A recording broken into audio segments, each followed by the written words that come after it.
Pasaule iznīks un viņas kārība. Bet kas dara Dievu prātu, paliek mūžīgi. Redziet, pasaule iet savu ceļu, un pasaule vienu dienu iznīks. Pasaule pazudīs. Šī zeme, mīļie, nepaliek mūžīgi. Tas, ko mēs redzam ar savām fiziskajām acīm, tas vienu dienu zudīs. Jēzus teica, debesis un zeme zudīs, bet mani vārdi nezudīs.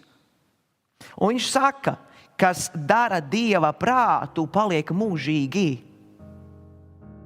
Ko Jēzus Kristus mums ir apsolījis? Mūžīgo dzīvību. Un Dievs nemētājas ar apsolījumiem. Un ja viņš mums ir apsolījis mūžīgo dzīvību, tad viņš parūpēsies, lai mēs aizietu līdz galam. Viņš dara visu iespējamo, mīļie, lai mēs neatgrieztos tajā stāvoklī, tajā vecie stāvoklī, kurā reiz mēs bijām.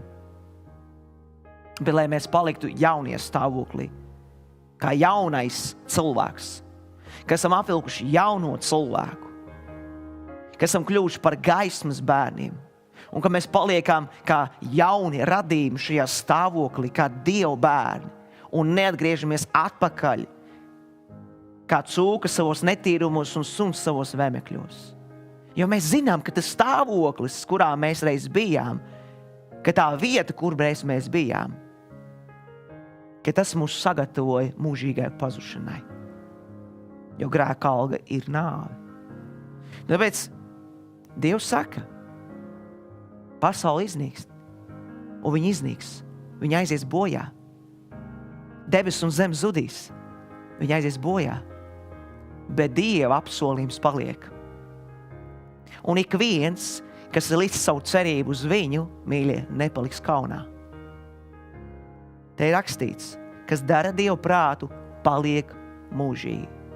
Tāpēc nav vērts, mīļie, nav vērts skriet pakaļ kaut kam, kas vienu dienu iznīks, kas vienu dienu vairs nebūs.